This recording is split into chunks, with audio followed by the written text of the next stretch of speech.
नमस्कार, बहुत स्वागत है आपका। मैं हूं आपके साथ सुमित शर्मा। बलरामपुर से बड़ी खबर, जहां पर विधायक बृहस्पति सिंह का धरना खत्म हो गया है। जी हां, 5 घंटे बाद विधायक का प्रदर्शन खत्म हुआ आखिरकार। जाम खुलने से लोगों ने राहत की सांस ली है। कोतवाली के सामने सड़क जाम कर दिया था विधायक बृहस्पति सिंह ने। विधायक ने कल नगर बंद का आह्वान किया है। मारपीट के आरोपियों की गिरफ्तारी की मांग कर रहे हैं विधायक बृहस्पति सिंह।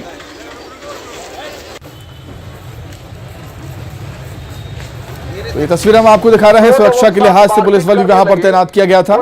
बड़ी संख्या में कार्यकर्ता भी मौजूद थे। गए हैं और वहां भी लोगों ने उन लोगों के साथ भी मारपीट किया।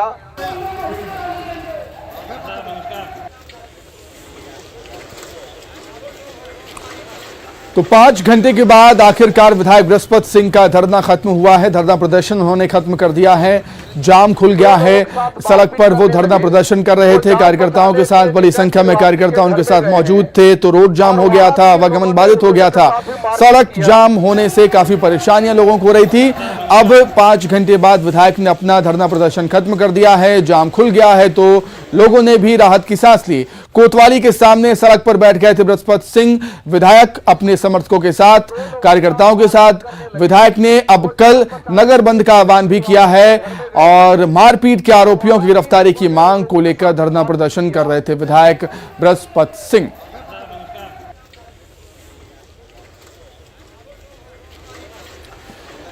तो पुलिस के अधिकारी वहां पर पहुंचे, विधायक जी को समझाया, उनके कार्यकर्ताओं को और समर्थकों को समझाया, जिसके बाद विधायक बृहस्पति सिंह ने अपना प्रदर्शन खत्म किया है, धरना प्रदर्शन खत्म किया है। लंबा जाम लग गया था सड़क पर, रोड पर। अब जाम भी खुल गया है। लोगों ने राहत की सांस ली है। पुलिस बल भी काफी संख्या में वहां पर मौजूद था सुरक्षा के लिहाज से, क्योंकि लोगों की काफी भीड़ वहां पर जुट गई थी। लोग काफी बड़ी संख्या में एकत्रित वहां पर हो गए थे, जिसके चलते पुलिस बल भी वहां पर तैनात करना पड़ा था। मारपीट के आरोपियों की गिरफ्तारी की मांग विधायक बृहस्पति सिंह लगातार कर रहे हैं और इसी को लेकर उन्होंने धरना प्रदर्शन किया था, जो अब खत्म हो गया है। 5 घंटे के बाद विधायक बृहस्पति सिंह ने अपना धरना प्रदर्शन खत्म कर दिया और प्रदर्शन खत्म होने के साथ ही जाम भी खुल गया है, क्योंकि कोतवाली के सामने सड़क पर ही बृहस्पति सिंह बैठ गए थे अपने समर्थकों के साथ, कार्यकर्ताओं के साथ, और रोड भी जाम हो गया था, आवागमन बाधित हो गया था। चलिए, अधिक जानकारी के लिए सीधे हम बलरामपुर का रुख कर लेते हैं, जहां पर हमारे सहयोगी सूरज गुप्ता इस समय लाइव जुड़ गए हैं। सूरज, 5 घंटे बाद बृहस्पति सिंह ने धरना प्रदर्शन खत्म किया है। फिलहाल क्या कुछ अपडेट और क्या माहौल वहां पर?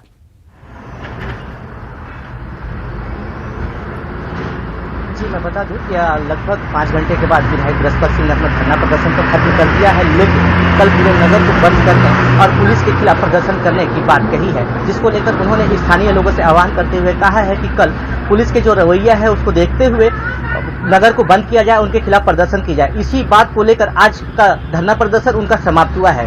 कहीं ना कहीं यह देखा जा रहा है कि जिस तरीके से विधायक की जो मांगे थी, मांग पूरी नहीं हुई है, जिसको लेकर विधायक कल नगर बंद करने के आह्वान करते हुए प्रदर्शन करने की बात कही है। जी ठीक है सूरज, आपका बहुत शुक्रिया तमाम जानकारी के लिए। धरना प्रदर्शन तो विधायक का खत्म हो गया, लेकिन कल नगर बंद का आह्वान उन्होंने किया है। चलिए आगे बढ़ते हैं। बस्तर में बीजेपी नेताओं की हत्या का मामला अब गर्माता ही जा रहा है। जगदलपुर में आज बीजेपी के दिग्गज नेताओं ने विरोध किया। विरोध प्रदर्शन में बस्तर के तमाम बीजेपी नेताओं के साथ प्रदेश अध्यक्ष अरुण साव, नेता प्रतिपक्ष नारायण चंदेल और बीजेपी के कई नेता शामिल हुए। बीजेपी के प्रदर्शन को देखते हुए सुरक्षा के लिहाज से पुलिस बल भी तैनात किया गया था। आईजी दफ्तर के घेराव करने के लिए बीजेपी के कार्यकर्ता निकले थे, लेकिन बैरिकेड्स लगाकर उन्हें रोक दिया गया। बाद में बीजेपी नेताओं ने आईजी दफ्तर में ज्ञापन सौंपा और बस्तर में नेताओं की हत्या के मामले की जांच करने की मांग की। आज हमारे इस धरना प्रदर्शन आईजी कार्यालय के घेराव के इस कार्यक्रम में हत्याओं का दौर, गोलीबारी का दौर, चाकूबाजी का दौर, हत्या, अपहरण, बलात्कार की घटनाओं का दौर लगातार चल रहा है और सरकार हाथ पर हाथ धरे बैठी है। और इस बीच 1 महीने के अंदर भारतीय जनता पार्टी के 4 प्रमुख नेताओं की जो हत्या हुई है, उससे पूरा छत्तीसगढ़ सहम गया है। और 2003 से पहले की जो स्थिति थी, आज वही स्थिति दिख रही है। वहीं बीजेपी के प्रदर्शन पर बीजापुर के कांग्रेस विधायक विक्रम मंडावी ने बीजेपी को घेरा। कहा कि बीजेपी अपनी ही कार्यकर्ता की मौत पर सियासी रोटी सेक रही है। उन्होंने कहा कि हत्या किसी की भी हो निंदनीय है। में पिछले कुछ दिनों से भाजपा नेताओं की जो नक्सलियों द्वारा हत्या हो रही है, इस पे भाजपा बेवजह राजनीति से प्रेरित होकर कांग्रेस सरकार को बदनाम करने के लिए कांग्रेस पार्टी के ऊपर आरोप लगा रही है, जो सरासर गलत है। हत्याएं हैं, चाहे वो भाजपा से जुड़ा हो, चाहे कांग्रेस से जुड़ा हो या आम नागरिक हो, किसी की भी हत्या नहीं होना चाहिए, इसकी हम निंदा करते हैं। बस्तर में नेताओं की हत्या को लेकर डीजीपी अशोक जुनेजा ने एनआईए के महानिदेशक को पत्र लिखकर जांच का अनुरोध किया है। एनआईए महानिदेशक को लिखे पत्र में डीजीपी ने कहा कि बस्तर में पिछले सप्ताह में 3 जनप्रतिनिधियों की हत्या हुई। केंद्रीय सुरक्षा बलों और राज्य पुलिस के कारण माओवादियों का इलाका लगातार सिकुड़ रहा है, जिससे नक्सलियों में बौखलाहट है और वे जनप्रतिनिधियों के साथ आम लोगों को निशाना बना रहे हैं।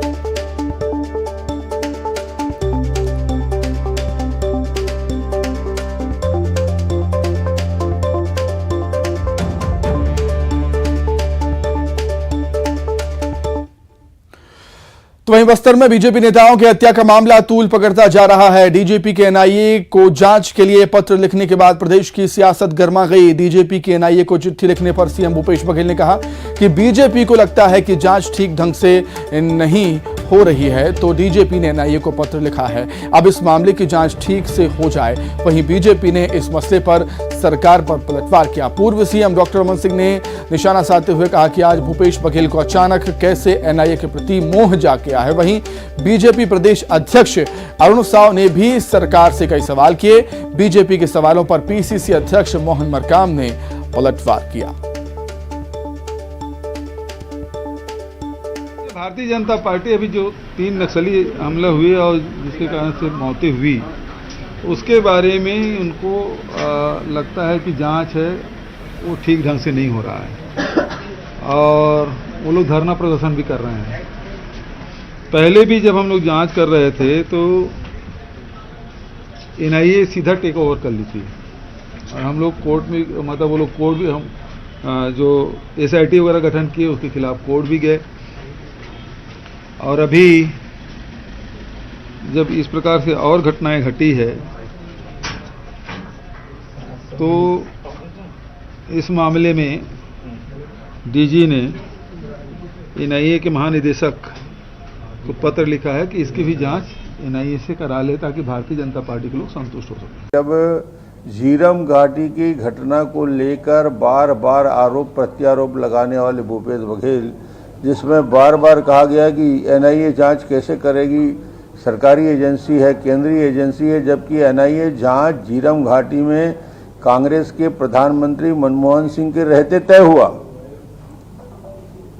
सोनिया गांधी यहाँ आई थी, मनमोहन सिंह आए थे, इनके वरिष्ठ नेता आए थे और उन्होंने एनआईए जांच की थी। उसके बाद भी विरोध और आपत्ति, और आज अचानक फिर से उनके मन में कहां से एनआईए के प्रति मोह जागृत हुआ और एनआईए अपने पल्ला झाड़ने के लिए, इस प्रकार की घटनाओं से अपने आप को बचाने के लिए एनआईए जांच की बात कर रहे हैं।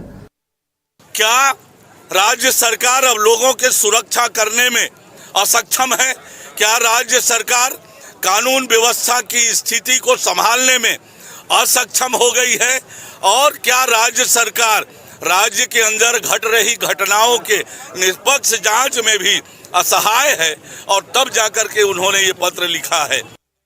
नहीं, हमारे डीजीपी ने केंद्र सरकार से निवेदन किया है कि जो घटनाएं घटी है उसकी एनआईए से जांच कर दे। हम भी चाहते हैं दोषियों के ऊपर कार्रवाई हो, हम सबकी मांग है, क्योंकि हमने भी कहा था कि जो झीरम घाटी घटना घटी थी उसकी मतलब सीबीआई जांच हो, मगर उसने जांच नहीं किया। तो भारतीय जनता पार्टी का साफ दोहरा चरित्र दिखता है। छत्तीसगढ़ के पवित्र सदन में सर्वसम्मति से पास हो जाता है, मगर जब केंद्र को प्रस्ताव भेजते हैं तो केंद्र ने मनाही कर देता है। तो इसका साफ जाहिर है कि भारतीय जनता पार्टी का दोहरा चरित्र इसमें दिखता है। सीएम भूपेश बघेल ने राजनांदगांव जिले का दौरा किया और इस दौरान उन्होंने शासकीय दिग्विजय कॉलेज में आयोजित वार्षिक उत्सव कार्यक्रम में शामिल हुए और छात्रों को संबोधित किया। इसके बाद उन्होंने शिवाजी की पार्क में शिवाजी की मूर्ति का अनावरण किया। इस मौके पर महापौर, आयुक्त सहित सभी पार्षद मौजूद रहे। बाद में अखिल भारतीय हॉकी प्रतियोगिता के फाइनल मैच और पुरस्कार वितरण कार्यक्रम में शामिल हुए और विजेताओं को अवार्ड दिए।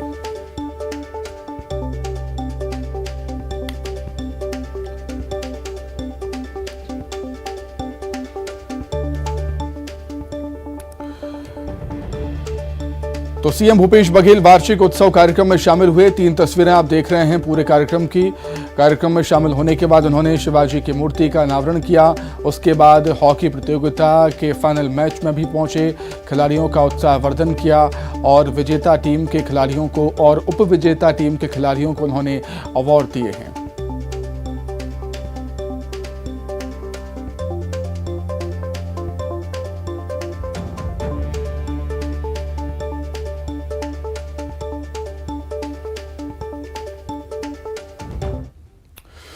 छत्तीसगढ़ कांग्रेस प्रभारी कुमारी शैलजा ने कहा कि कांग्रेस के राष्ट्रीय अधिवेशन में देश भर से लोग आएंगे। कांग्रेस कार्यकर्ताओं के लिए ये ऐतिहासिक और मेले की तरह होगा। छत्तीसगढ़ के कांग्रेस कार्यकर्ताओं और लोगों में भी इसे लेकर काफी उत्साह है। कांग्रेस अध्यक्ष मल्लिकार्जुन खड़गे के नेतृत्व में पहला अधिवेशन ये होने जा रहा है। छत्तीसगढ़ में कांग्रेस की सरकार अच्छा काम कर रही है। सीएम भूपेश बघेल ने आम लोगों के हित में जो फैसले लिए हैं उससे सभी वर्गों को लाभ मिल रहा है और लोग सरकार के कार्यों से संतुष्ट हैं।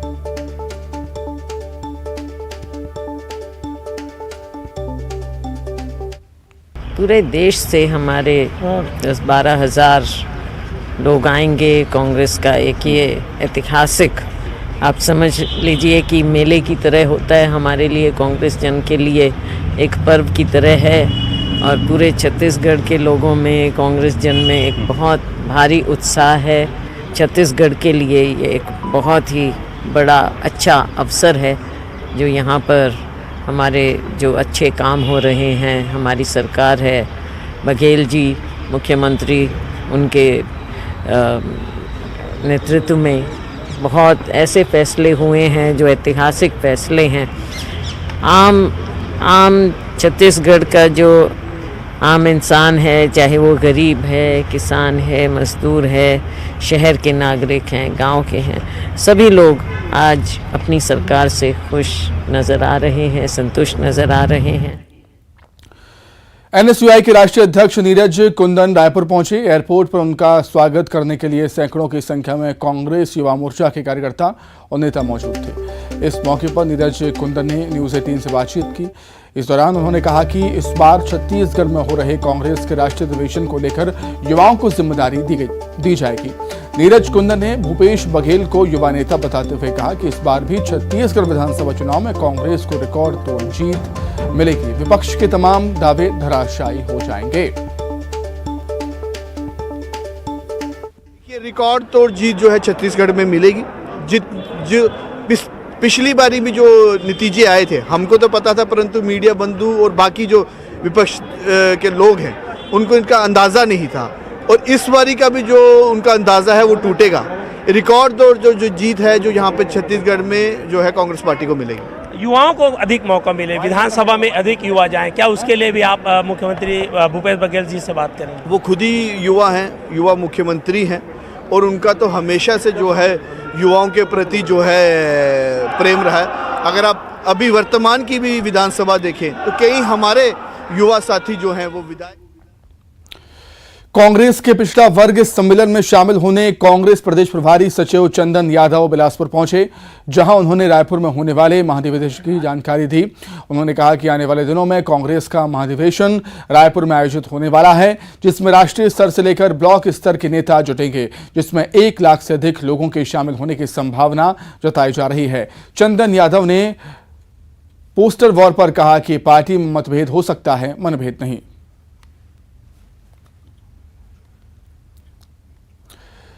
बिलासपुर से खबर है, जहां रायपुर चौपाटी मामले में सुनवाई हुई। हाई कोर्ट में दायर याचिका पर सुनवाई हुई थी। हाई कोर्ट ने नोटिस जारी का जवाब मांगा है राज्य सरकार से, कलेक्टर रायपुर से, नगर निगम रायपुर से और रायपुर स्मार्ट सिटी लिमिटेड को नोटिस जारी कर 2 सप्ताह में जवाब मांगा है। टाउन एंड कंट्री प्लानिंग और ठेकेदार को भी नोटिस जारी हुआ। वहीं छत्तीसगढ़ में 2023 चुनावी साल है, ऐसे में प्रदेश में तमाम सरकारी विभागों से जुड़े अनियमित कर्मचारियों का प्रदर्शन लगातार जारी है। प्रदर्शन की इस कड़ी में प्रदेश की स्वच्छता दीदी ने भी आंदोलन शुरू कर दिया। रायपुर में प्रदेश भर से आई स्वच्छता दीदी ने अपनी 3 सूत्री मांगों को लेकर प्रदर्शन किया।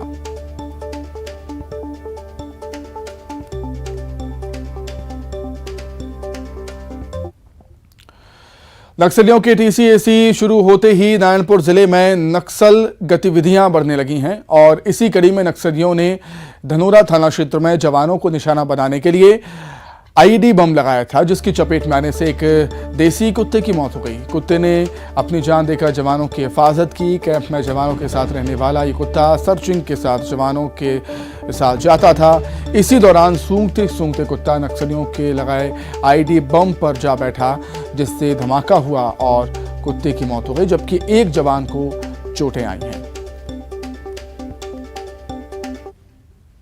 कुत्ते को वफादार माना जाता है। जीवों में अगर कोई सबसे वफादार जीव है तो वो है कुत्ता। ऐसी ही घटना बस्तर संभाग के नारायणपुर जिले में से सामने आया है, जहां धनोरा थाना क्षेत्र के सुरक्षा बल के जवान नक्सलियों के सर्चिंग के लिए गश्त लेकर निकले थे। उनके साथ एक देसी कुत्ता भी गया हुआ था और नक्सलियों द्वारा सुरक्षा बल के जवानों को टारगेट करने के लिए रास्ते में आईईडी बम प्लांट किया गया था। उस आईईडी को सूंघते हुए कुत्ता उसके ऊपर बैठ गया और जब कुत्ता उस आईईडी से उठा तो एक बड़ा धमाका हुआ और उस धमाके में उस वफादार कुत्ते की मौत हो गई और एक जवान घायल हो गया। इन दिनों टीओसी शुरू हुई है और नक्सलियों की गतिविधि क्षेत्र में बढ़ गई है। हाल ही में एक भाजपा नेता सागर साहू को भी नक्सलियों ने मार गिराया है। उसके बाद से सुरक्षा बल के जवान और पुलिस के जवान जो है नक्सली क्षेत्रों में सघन सर्चिंग अभियान चालू करके रखे हैं ताकि नक्सलियों को मुंह तोड़ जवाब दे सकें। उसी तरह रोज इस तरीके से गश्ती दल जो है जंगलों की ओर जाती है सर्चिंग के लिए और साथ में देसी कुत्तों को भी ले जाया जाता है और देसी कुत्ते ने कल सुरक्षा बल के जवानों को जो है उनकी जान बचाई है और इस वफादारी को जो है जवानों ने बखूबी बताया है कि देसी कुत्ते ने किस तरीके से उनकी जान बचाई। खेम नारायण शर्मा, न्यूज़ 18 नारायणपुर। आइए अब एक नजर 25 सेकंड में खबरों पर। जीएसटी क्षतिपूर्ति में